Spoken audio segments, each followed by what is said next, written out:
Food and Beverage Magazine Live, bringing food and beverage to life. With your hosts, James Beard Award winner Jennifer English and Food and Beverage Magazine publisher Michael Politz. Featuring leaders in the hospitality, branded food and beverage, and CPG industries, many of whom are Jennifer and Michael's friends in the business. For an informal and informative conversation where friends in the business share the latest intel, ideas, and best practices. Live, juicy inside scoop from the tastemakers, newsmakers, bread bakers, drink shakers, spoon lickers, clam diggers, farms, foodies, and friends of the food and beverage magazine world. Here are your hosts, Jennifer English and Michael Politz. Hello. I see your ear. I see your ear. You know, I know we have all this other space, but I'm so excited. I feel like a kid today, don't you? You should feel like today's a good day. You should feel like a child. Hey, listen, you know, we have a show that really has really simple pleasures and simple joys at the heart of it. But not. I mean, at the end result is a simple pleasure and simple joy, right? But the road, at least from what I read about this guy, the road, very entrepreneurial, very spirited, right? I spent a little time just talking. Yeah, but you know what we got to remember? Sometimes the right answers are in a simple form, and you just have to really know how to make simple irresistible, and that's the hardest thing anybody can do. You know, when I was growing up, they used to go, KISS, keep it simple, stupid, keep it simple. Oh, you like this irresistibleness, right? Well, yeah, I mean, think about it. Do you know how hard it is to get to irresistible?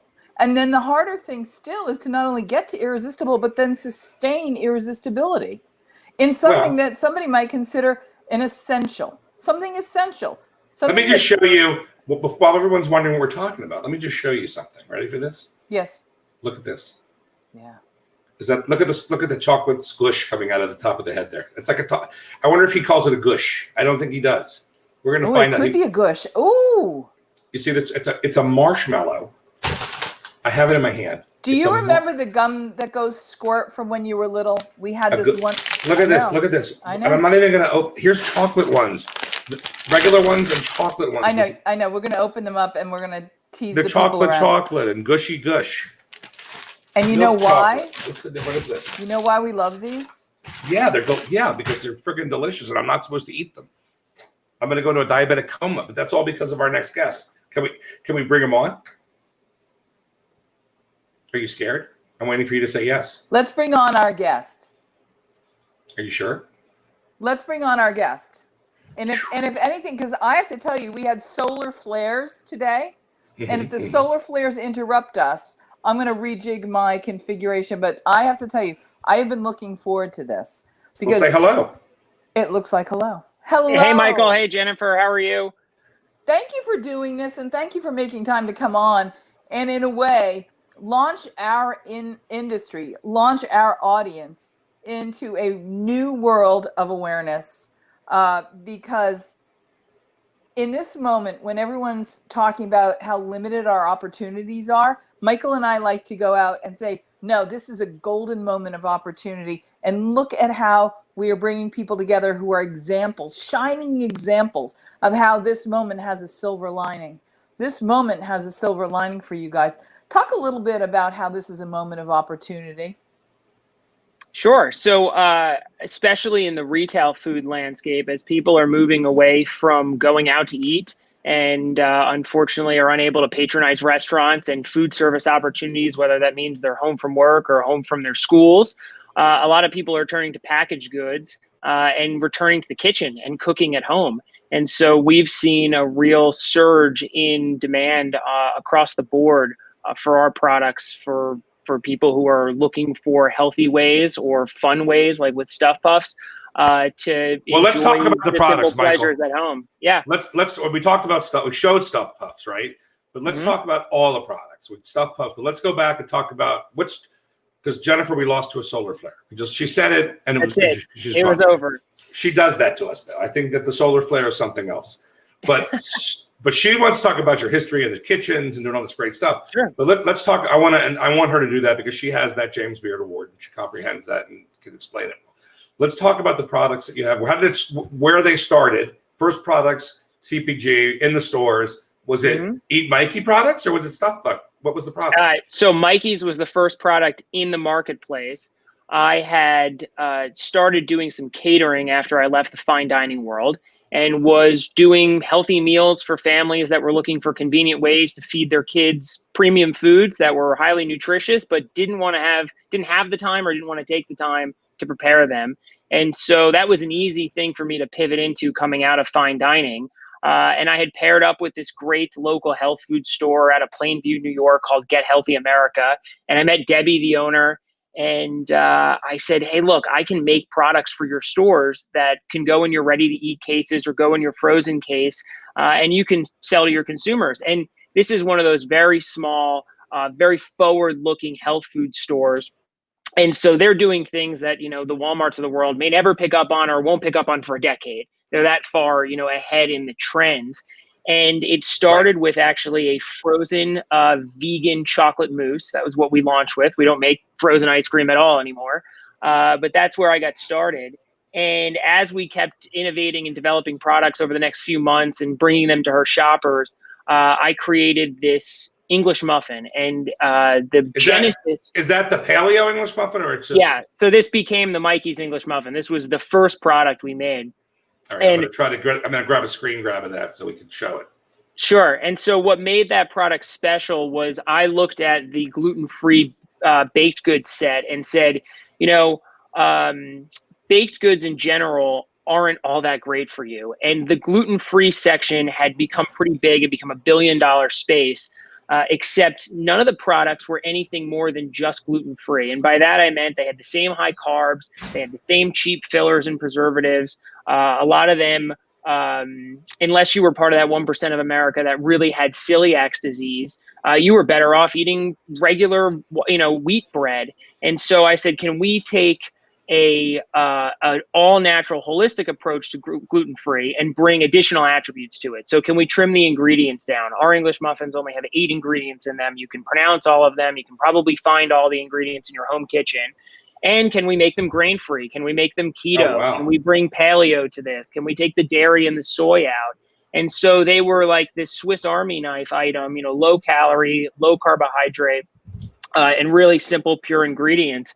And that's what started the whole Mikey's brand. And so we got rid of all the other things I was making, the ready-to-eat meals, the ready-to-eat soups, the ice creams, and focused on building this bread company, this better-for-you baked goods company.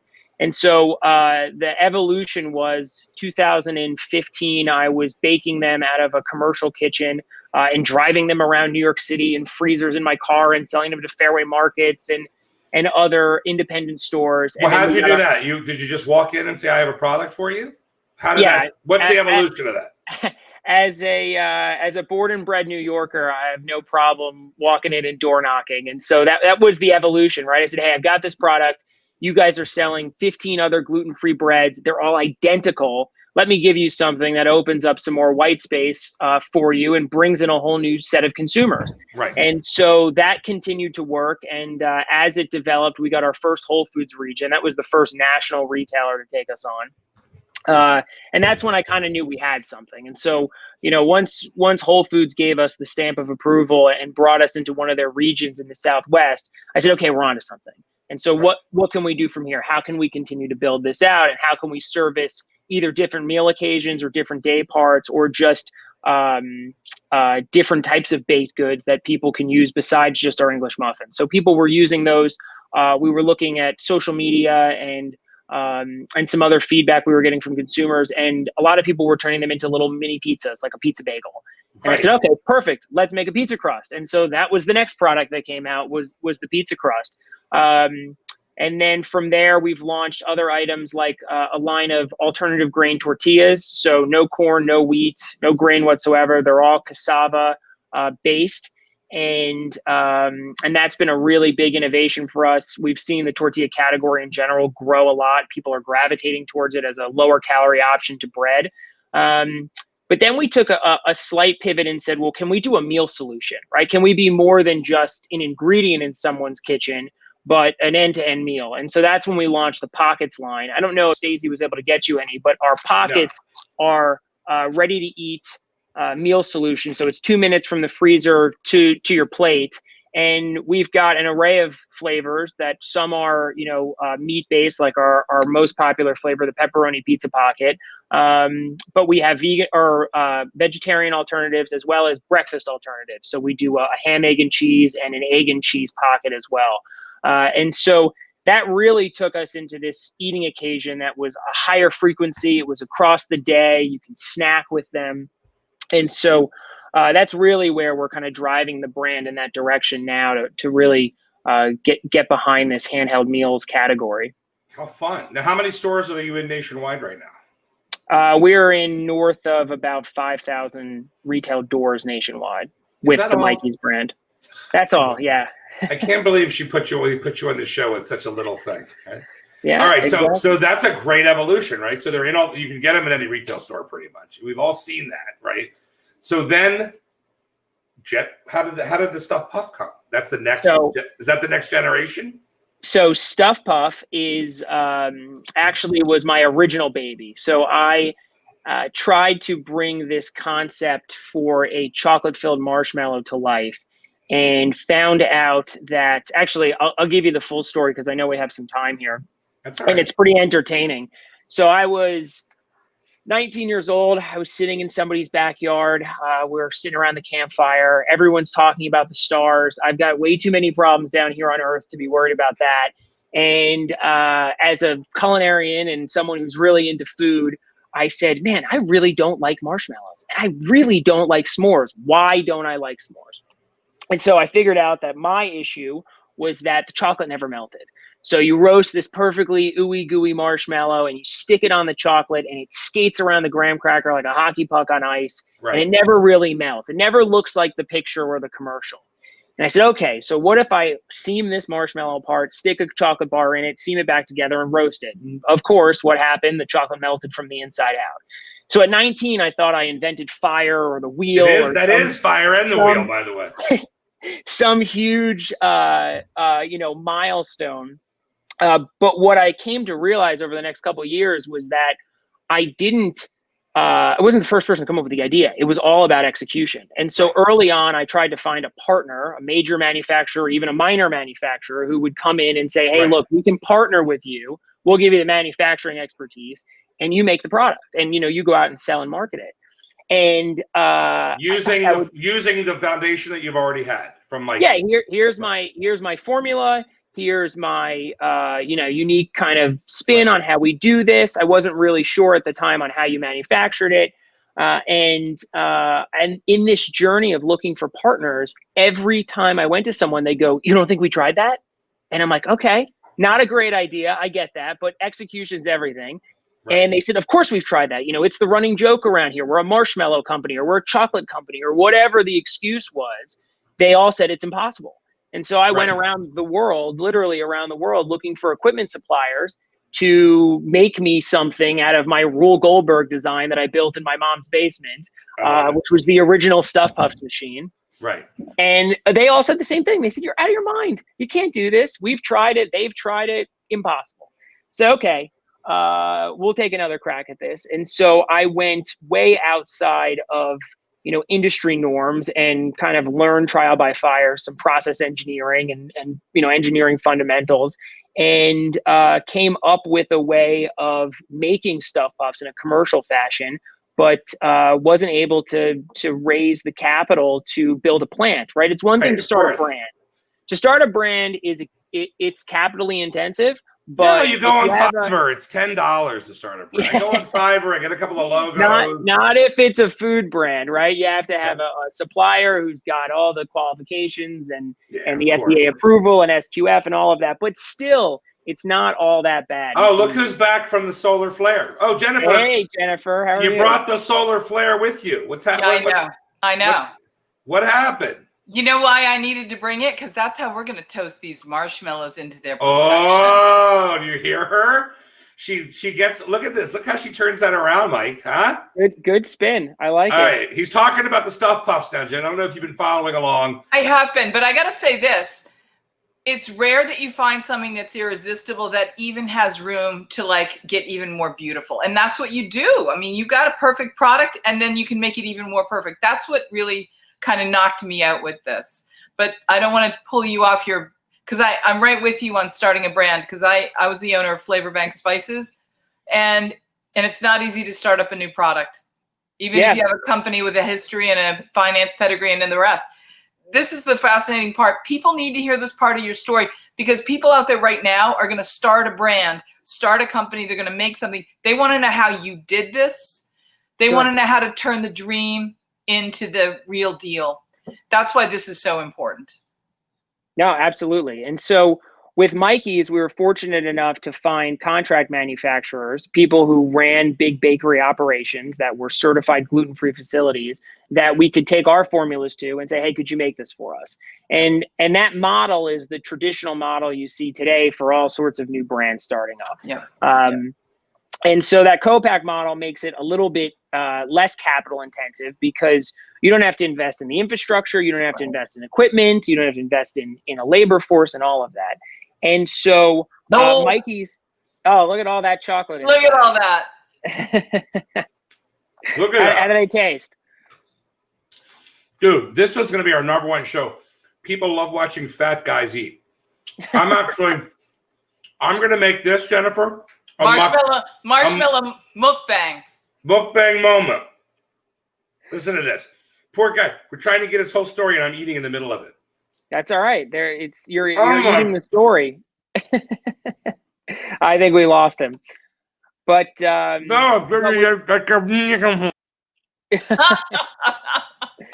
but with Stuff Puffs, the challenges were exponentially harder. So I developed this proprietary system, and we've got a lot of IP around our technology.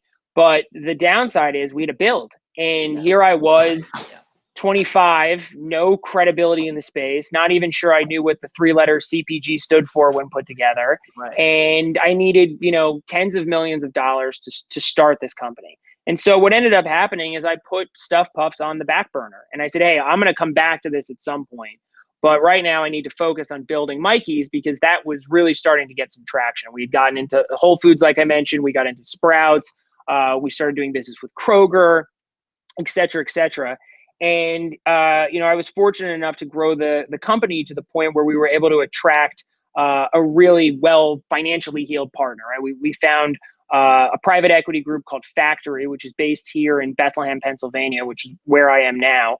And Rich Thompson, who's the founder of that fund, is a visionary entrepreneur. I mean, he's done multiple companies that have grown to well over $1 billion in size, and all in this food and beverage space. And so he also loves things that are really hard to do. So the last company he had built was Fresh Pet, which is the refrigerated dog food or pet food for cats and dogs.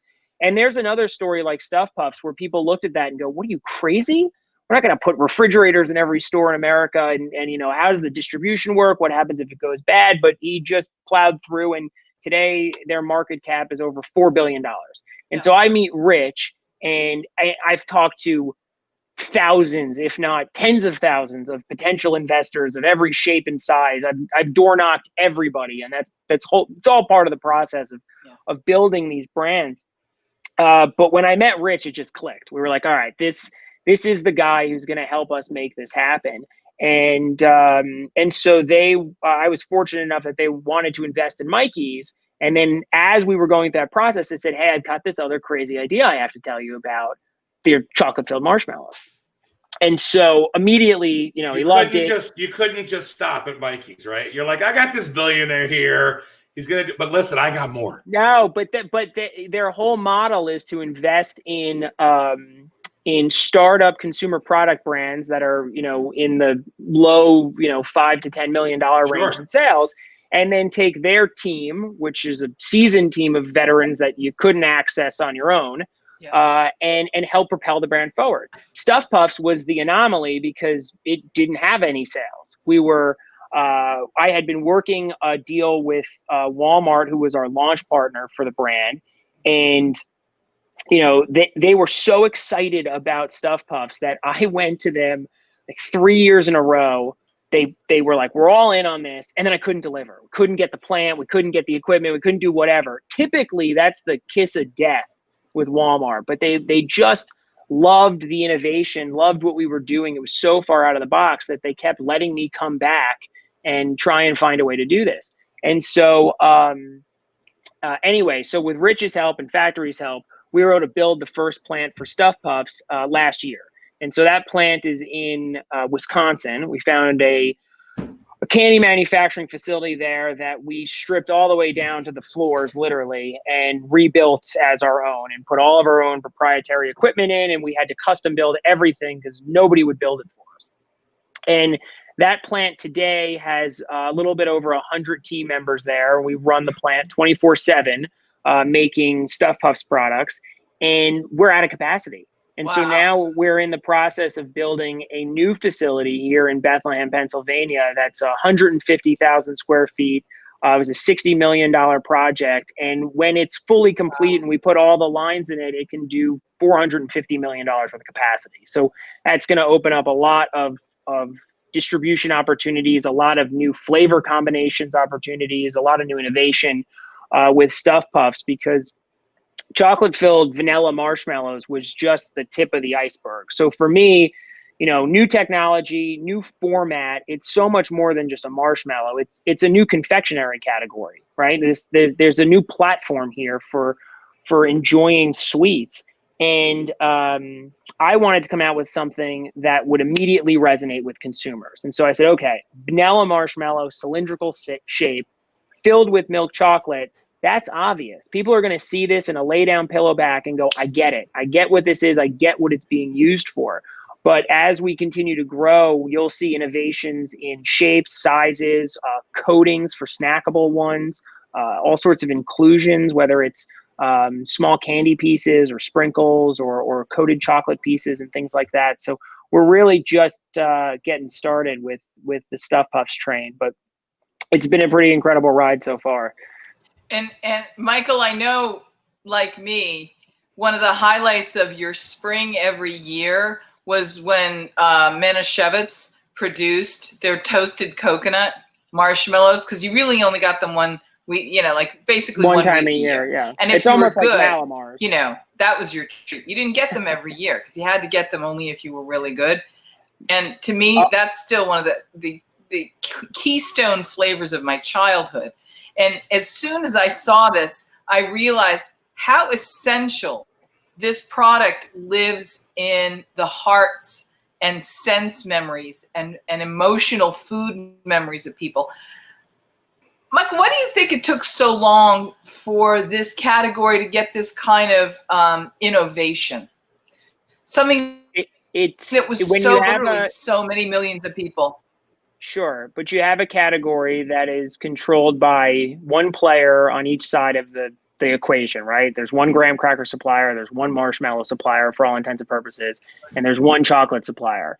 And so when there's a lack of competition, inherently, there's a lack of need for innovation, because nobody's on your heels to push you to develop, to push you to keep innovating and keep driving it. And marshmallows, frankly, they haven't changed since the 50s.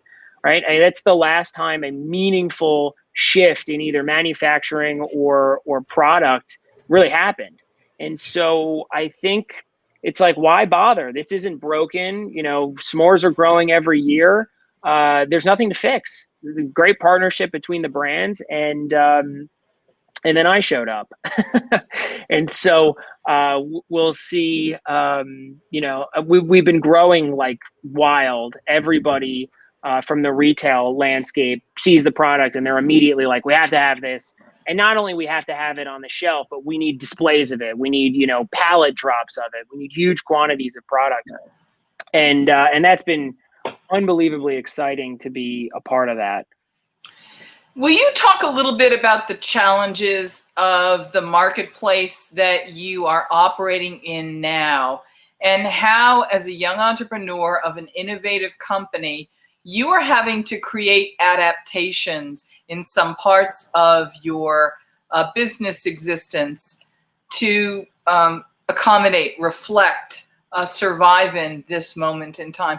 Entrepreneurs out there are going to look to you to help do a sort of weathercast. Is this a good time for business? And how did you deal with all these factors, these new factors? Sure. Well, I also think it's the type of business you're in. So all of our friends, right? You're James Beard Award winning, and I've spent some time in 3 Michelin star kitchens. You know, we definitely, our hearts go out to everyone in the restaurant and food service industry because they are under a very difficult time. But I think in the food manufacturing world, we're fortunate in the sense that we're part of that national food supply chain because we distribute products nationally. And like I said earlier, you know, we're seeing a lot of people cooking more, being at home more. That's where Stuff Puffs has done really well, is being a part of that occasion, right? We bring something fun into the house for people to enjoy with their kids and with their families. But there are challenges around it. I mean, we run a facility with over 100 people in it that are coming to work every day in the midst of a pandemic. And it's our job to create the safest environment we can for them with, you know, with proper protocols, proper, you know, PPE. At our new facility, we're actually installing scanners. So when you walk into the building, it'll be an automatic temperature check. So we can, you know, we'll have a health safety office, and we're really diligent around keeping people safe and keeping things moving because our team members are the most important part of our business, right? Without them and without keeping the plant supported, there wouldn't be any Stuff Puffs. So that's been probably the most challenging part of this so far. I mean, we've faced a little bit of choppy water with how things have changed in the retail landscape, right? There's been more square footage than ever for bottled water, for hand sanitizer, for basic paper goods like toilet paper and paper towels. And, you know, that's changed the way retailers are positioning their stores. And you just have to be cognizant of, you know, that's causing delays to forecasts in some places and accelerating us in other places. And so it's really about, you know, staying nimble and being able to pivot quickly through any time as a startup, you know, pandemic or not, everything. You know, I always like to tell people that when you start a new business in any capacity, but even in this space, everything's on fire, right? The whole world's on fire. Nothing is perfect, and it's not going to be. And the key to being successful is not putting out all the fires, because you can't. But to pick the 3 or 4 fires that could put you out of business and put all of your team's attention on focusing on getting those fires extinguished. You could let a couple burn. They're not going to hurt you.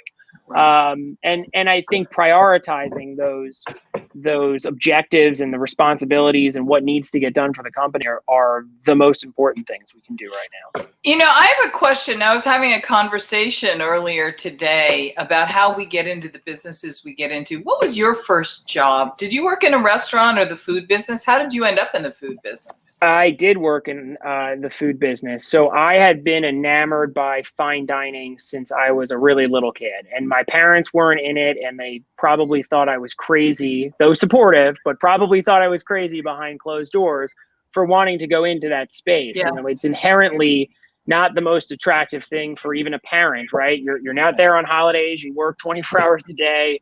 It has its drawbacks. And I just was enamored by fine dining. And so when I was 12 or 13, I had been going to a lot of sur la table cooking classes. There was a sur la table in the town I grew up in. And I was begging my mom, you know, every summer I wanted to do the camps and the classes and whatever else I could get my hands on. And so one day I went in and I said, hey, can I work here? And they're like, you're 12 or you're 13. You can't even work in New York State till you're like 15 or 16. I said, oh, that's fine. I don't need money. I just want to be a part of this. Like, I want to learn and I want to be a part of it. So they said, yeah, I guess you can come here and wash dishes for free if you really want to after school and on the weekends. I said, yeah, no, that'd be great. And so I wasn't a great dishwasher, but I got my hands around everything. Yeah. And really learned a lot there. And then that evolved over time into some other jobs throughout high school. And then I went to the Culinary Institute of America up in Hyde Park, New York for college. Oh, Jennifer, you like that, don't you? Listen, we used to sell the Flavor Bank spices at the Culinary Institute of America's bookstore. Their college bookstore had those racks with the tubes of the spices. The best I know exactly what you're talking about. Yeah. I spent a lot of my parents' money in that bookstore. Yeah. We've had a lot of friends that actually attended, correct? Charlie Palmer, big guy, right? Charlie was there, and wasn't Bobby there? And didn't Moonin go there too? Rick went there. That's right. I believe Moonin went there too. There's a lot. And didn't Moonin graduate top of his class? I'm sure he told you he did. I can tell you that too. Yeah, I was number one Rick Moonin, I was number one. I'm always number one. I'm number one wherever I go. I'm number one. Yeah. Jennifer. So then my restaurant career kind of accelerated from there. I had been enamored by Thomas Keller's work at the French Laundry since I was super little. Like I wanted that cookbook for my 15th birthday, which is not what normal people want for their 15th birthday. And so when I got to CIA, the president of the school at the time, Tim Ryan, he gave this whole speech about, I think it was like the carrot peeling phenomenon or whatever, about the mentality that you need to have to work in a place like the French Laundry. And I said, I'm working here. Absolutely. So before school had even started, I had flown to California to go walk into the kitchen and try and get a job. Oh, wow. I said, I'm going to go to school at CIA, but I'm going to be back. How do I work here? Because I know the list is, a mile long. And so I did end up working there under Corey Lee's tutelage, who now runs Bennu and Monsieur Benjamin and some other properties. And he may be the single most talented person I've ever been around. But man, was he hard. And I was 17, 18 years old. I was out there on an unpaid externship that lasted, twice the time or 3 times the time. It was. That's why you got the job, Mikey. Of course. That's why. Don't get excited. That's why you got the job. Oh, Jennifer, we need to hire some unpaid externs. You understand what I'm saying? It's a move. We're trying to do it here at Stuff Puffs, but I think you need that Thomas Keller, allure to make it happen. No, you know what? I'm going to tell you both. I'm going to tell you both something. You know what we have that is more than enough? We have it. We have the intention of helping these kids get where they want to get. I know. It's not lip service. It's not lip service. We have it. People will get so much out of working with us. Same way they're going to get a lot out of working with Michael. Not me, Michael. Both Michaels. They don't get anything out of working with me. They don't even get paid. No, I'm just. I figured where that comment was directed, but no. Oh, because you're a narcissist. Is that why? I see what's happening here. Oh, stop. But Michael, I want to ask you a question. Sure. When you had this dream for your product, did you start with a flavor, or did the flavor evolve? Because that's one of the most incredible things about what you've achieved. Did you have a flavor dream and then set about making the dream come true? Or did you have this product dream and you could never have dreamed a dream as big as the flavor you ended up with because it's so good? Or is what you ended up with what you dreamed of? Yeah, I kind of knew what I was intending to get out of this for all the products, whether there are Mikey's Pockets or whether they're Stuff Puffs. We kind of, because I'm food first, right? I didn't go to business school. I went to culinary school. For me, I'm looking at flavors and taste before I'm looking at gross margin, because if you don't have something that tastes great, sure, we might be able to sell you one box or one bag, but you're never coming back.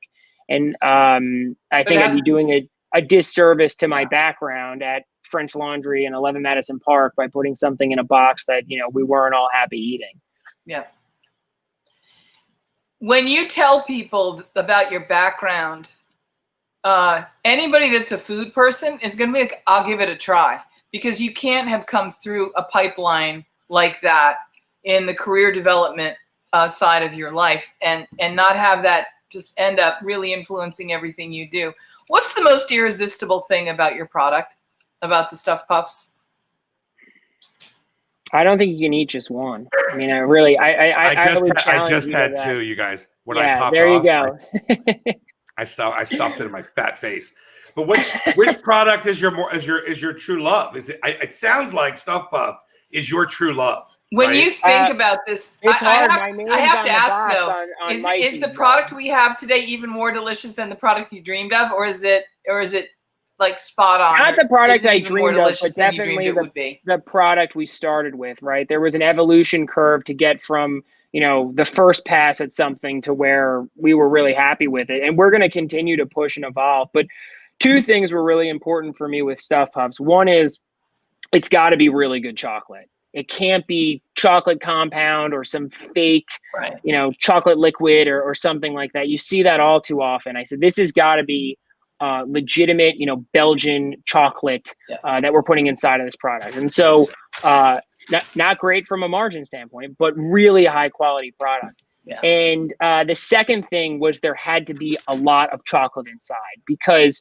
we could put 5 or 10% of chocolate in and you'd get the sensation, but it wasn't going to be this unctuous over the top. It's an over the top amount of chocolate. Like, you bite into this thing, Jennifer, and I wish you made it back to Phoenix, right?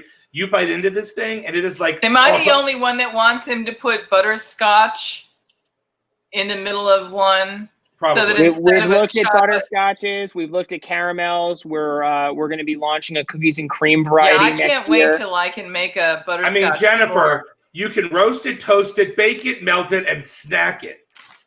One thing. And by the way, this is the chocolate. Chocolate. Have you tried those yet, Michael? We're gonna do it right now. I wish you good luck, people.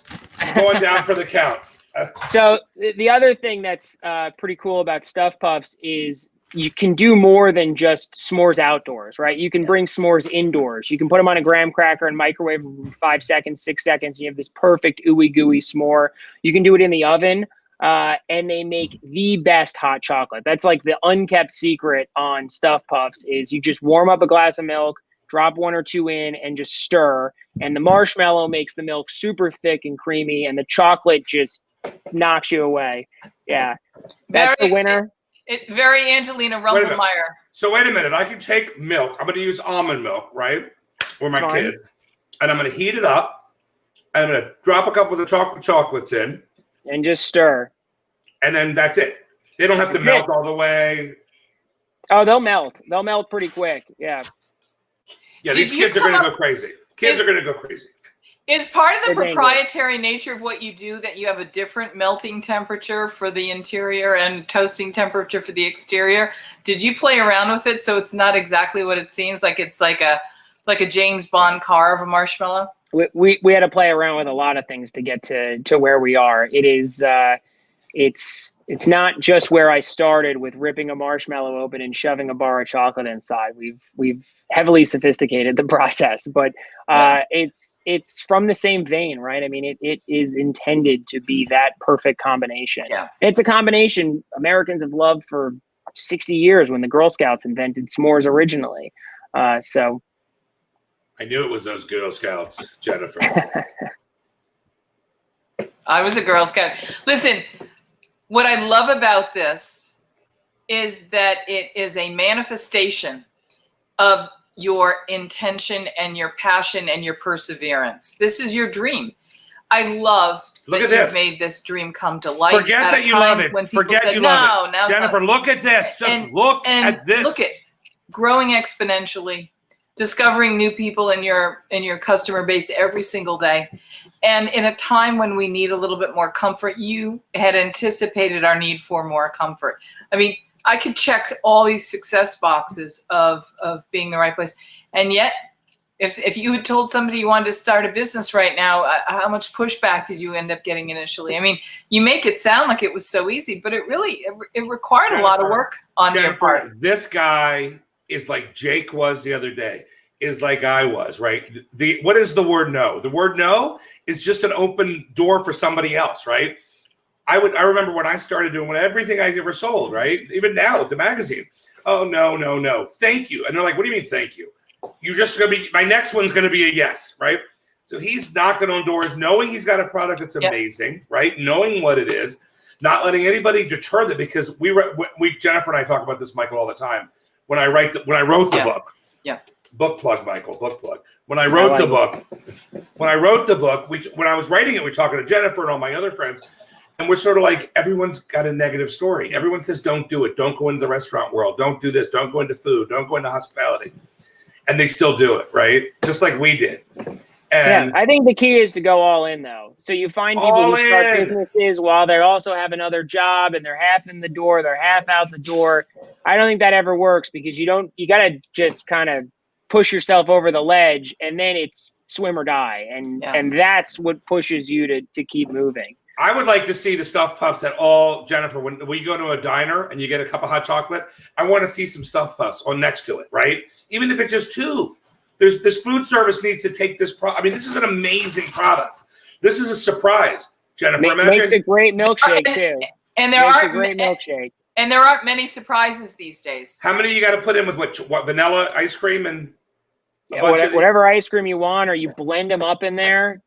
We've actually we've made I'll send you guys because you guys are foodies, but we made a marshmallow or a stuffed puff ice cream base, like a creme anglaise base that we just run through a soft serve machine. Nice.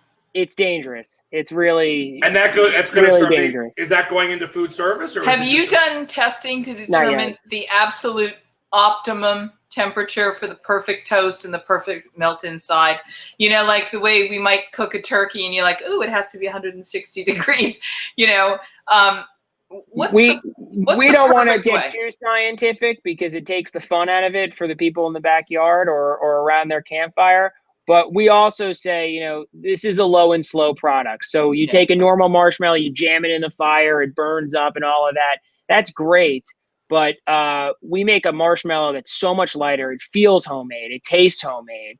And if you really want to get that perfect melt on the chocolate, you know, kind of high over the fire, like good Texas barbecue, just take it low and slow and let it roast. It'll take you 2 minutes, but you'll have the best s'more of your life. So when I go on vacation, Jennifer, I know you don't think that I do, but the kids, they make me get out of the house every once in a while. And they take me to these opulent, beautiful luxury resorts. Yeah. The funny part is I end up having to pay for it, which is weird because it's their idea. You know what I mean? It's their idea, and I've got to put my credit card down. I don't know. But a lot of times we'll go to these resorts in California, right? And you go and they have these, they'll give you like a s'more, like Michael, you have your s'mores kit, right? Yep. They'll give you a s'mores bar. They'll give you a kit, the one place, but they make it themselves. They make it themselves, right? They're like, oh, here's the marshmallow, here's your chocolate, and here's your graham cracker, and here's a stick. Well, they should be, and this again, back in the food service, it's a whole nother line, but they should just be buying this because this is it's mind-boggling. Mind-boggling. And then you can just, I mean, they're not fun to eat. S'mores are horrible to eat. Yeah, these are a lot less messy too. I mean, think about it. You got one less thing to handle. It's an easier, cleaner, just better tasting experience. Jennifer, what about a little heat on them? A little Chipotle or one of your little Jalisco's or something from Tucson, huh? You're actually going to laugh at me when I tell you this, but what I played around with was a beautiful cinnamon and black peppercorns. To me, those are some of the flavors that start hinting at what this can become. And when Michael was talking about the brand extensions and the flavor extensions and the ingredients that you're going to put inside, as soon as I had heard about this product, I immediately saw an edible Anushka doll with a thing within a thing within a thing. And like, you know, if you took one single beautiful fennel seed and then you toast it gently, and then you enrobe that in a little piece of candy, and then you enrobe that in a little bit, and then all of a sudden, if you go in that same, I know, Michael, but I'm telling you, I want you to imagine all these layers. This is a James Beard moment. James Beard moment. It's like having a marshmallow. I've been down this road. It's like a marshmallow turducken. It is a marshmallow turducken. We'll have to keep that in our back pocket for the future. Listen, brother, when you want to start doing some stuff with spices, I think you really are onto something because people don't understand and fully appreciate how much a beautiful, fragrant, aromatic flavor you're going to get. And right now you created the ultimate canvas. It's like you've invented a sandwich. What if Michael went to Minneapolis and talked to our friend there? Absolutely. Give him the information. Tell him who, because he may not know him. Raghavan Iyer. Raghavan Iyer. Do you know him? I don't. Chef Raghavan Iyer created pizza karma concept. Well, that's just one of the small things he's doing. Essentially like Indian tandoor pizzas. I'm in for that. If nothing else, I'm in for a pizza. Well, we're going to connect you guys. We're going to connect you. Yeah, but I with the fluency of how spices in all their forms and well, whether Raghavan creates his own curry. Like he's friends with Thomas and those guys. Like he's one of those guys, right? Sure. Yeah, I know who he is. So, but what happens if you're telling me now you're taking this beautiful chord of flavor with the chocolate and the marshmallow, and that's like giving me a cup of tea with which to become a chaiwala. You've now given me the ingredients that are essentially a sandwich. Dream what you can. You've really opened Pandora's box of incredible flavor inspiration for people, and there is no ceiling. I mean, that's the thing. They are an incredible item to bake with. So hand them out to all your friends, hit the kitchen with them, and let's see what everyone can come up with. No, that was the thing. Immediately, I was like, I need to put more spices in this because this is going to drive me crazy. And it has. I'm going to make a hamburger with mine tonight. No, you're not. Really? Tell me. I don't know. I'll figure it out. No, would that be disgusting? My kid, the 3-year-old, would be like, that's disgusting. No, my wife was on Cake Boss for a year, the next great baker. So she's going to take these and do something crazy, I'm sure. Yeah, definitely. Send pictures and recipes. We'll put them on the website and up on social. Michael, have you done anything? Have you done anything with foie gras yet? Not in like 8 years. No, it's been a while. But a foie gras stuff up could be good. Very fat, very sweet. A little salt on there, and you'd be good to go. Well, I'm just imagining we had Michael Guinor on last week, and we were talking about how California's, reallowing the foie gras ban. Yeah. So I'm kind of tasting that. You are? Yeah. Well, I just want to make an announcement about myself for a minute. Do you mind if I do that? Please. So this book just came out. It's the official and the only one ever produced spam cookbook. Oh, cool. Look at Michael. He's like, shut up. I know. I like it. Bro. You going to send me a copy? I don't own it. Look at this. But I want you to see this, right? 100 recipes. Look at this on the back. On the back. What is that? Food and Beverage Magazine endorsed this book. Right, Jennifer? Listen. And Jennifer, I don't know how to say this. I know. I also have recipes. Hold on. This is what impressed the kids. Hold on. There you go. My picture's in the book. Look at this. That's awesome. Look at this. So I'm not just a published author, but I'm also a published author. Okay, back to you. Eat Mikey's. Go ahead. I want to be in the Mikey's book. Jen, can we be in the Mikey's? We should put a Stuff Club book together. You could do 1,000 recipes with that all day long. Dude, could you a stuffed? Well, you have recipes all over your website. I looked, right? Yeah. So yeah, for me that was important because kind of where I came from. Yeah. And we have the same thing on our Mikey's website. So though our pockets are a handheld meal solution, the rest of our items are kind of like a part of your meal. It's a utensil. Right. It's a tortilla is just a vehicle to bring other food to your mouth. And so we put a lot of recipes, a lot of work behind that on the culinary side. Jennifer, can we do like a live thing? I mean, Michael doesn't have to be here. You could watch, but find a produce person or whoever and just like do a live cooking using Stuff Puffs because you'll have some when you get back to Phoenix. Yeah. Make no mistake. I'll send you whatever you need. Yeah, Michael, every Friday in the test kitchens, we cook on the show. We either unbox vegetables and without any time or preparation, we just think, how would you cook with this, kind of like they do on Chopped? Without any thyme or rosemary, or just thyme and No, I just think it'll be really fun to give us the opportunity together to get into the kitchen. Yeah, and I want people to remember something important. When you go to some place like the Culinary Institute and you have a food dream, everybody that has a food dream, some are always dreams and some come to life. But if anybody ever does what they have to do to get their food dream to come to life, I don't care whether it's a hot dog stand or a Michelin 3-star. You can't tell me that the Michelin 3-star is more important than the person's perfect hot dog stand dream. I'm sorry. I think we have got to, especially in this moment in time, say you all have to explore what your dream is. Because our restaurants are closing, some might not open back up. And if you really love this business, and we're here because we do, you've got to imagine that there is something in you, a food dream. How are you going to make that come to life? How are you going to follow Michael Tierney's example? How are you going to bring something? That's a heavy load to follow. That's you put a lot of pressure on me there, Jennifer. No, your success is the invitation to all of us look inside. By the way, Jennifer, his success was an evolution, right? Yeah. And he knew where he wanted to be, but he wasn't afraid of the steps he had to take to get there. And I think that's the most important lesson that everybody has. And sometimes you fall down the stairs a few times. It's not one foot in front of the other.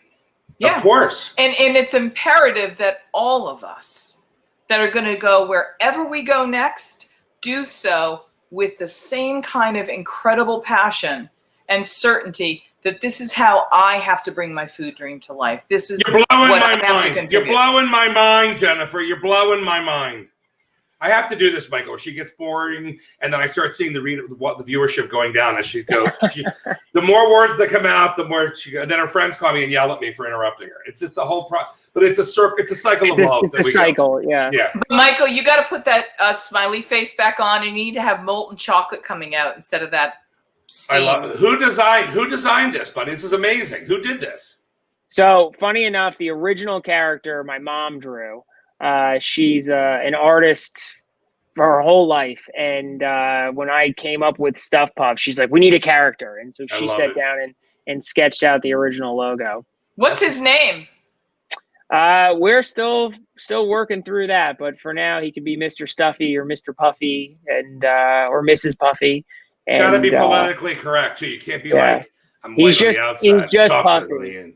He's not white on the outside and chocolate on the inside. You know what I'm saying? We could do he's marshmallow. Can I tell you the other one? I can't wait till they come up with the banana flavored marshmallow. Jennifer, what about so a that peanut when you butter? toast it, it'll taste like Bananas Foster. What about Speaking of your coconut marshmallows, we're actually looking at doing a dark chocolate toasted coconut filling inside of a marshmallow, which is we all fought over those on the last R&D day we did. Yeah, I bet. We like to do R&D summits where we get everyone together and the team puts out all sorts of fun flavor combinations and we kind of play with where the future is going. Peanut butter and jelly, peanut butter, birthday cake. I think the birthday cake's over. Funfetti was on the table. Funfetti!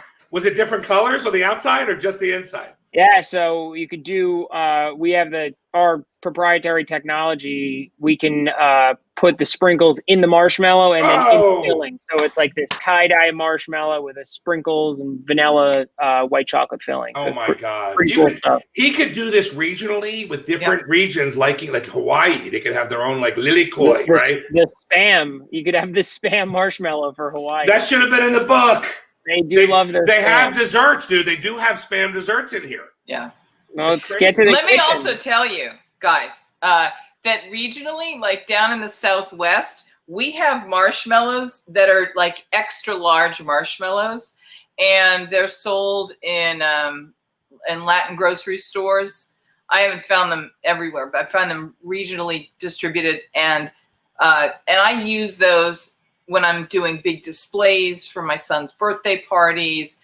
And I think this is such a timely thing. I think we're going to have a total lock-in and a revival of our romantic interest in these. But Michael Tierney, I got to ask you before you go, did we determine, is it called a gush when you get that chocolate coming out the top of that? We can call it a gush. I've always called it a splash coming out of the top of the head, but it could be a gush. Okay. Jennifer, you're frozen because I think you have a flare that just hit you again. I'm toasting my marshmallows. We can still hear you, though. Yes, we hear you. Michael, thank you for spending an hour with us, man. You're amazing. We're going to, I know you're going to be in the cover of the magazine, aren't you? Yeah, thank you guys for I think you're going to be on the cover. Yeah. I appreciate it. That's going to be amazing. So I know we're working with your team over there, and she only works with the best. You're part of our family now. He doesn't want to be a part of my family. No, come on. We'll roast s'mores together. What's he going to do? Run around Long Island and go, I know Politz. They're going to be like, oh, God, I went to college with the guy. All right, Michael, thank you. We're going to keep everybody posted on the covers and everything else. Thank you. Sounds great. Thanks for having me. All right, buddy. Great job. What a great job, huh? I love this entrepreneur, huh? Like, nothing's going to stop him. Nothing's going to stop this kid. You know why? Because his parents raised him right. They did a good job with this kid. He's a great kid. I mean, I don't mean to sound patronizing about it, but he's a young man. You sound a little patriotic about it. Listen, I think he's a great person, and I'm so happy for him. What do we got we got somebody else big coming up? Well, Friday's a big day for us. What do we got? We're going in the kitchen with Latitos. Are you sure? I'm excited.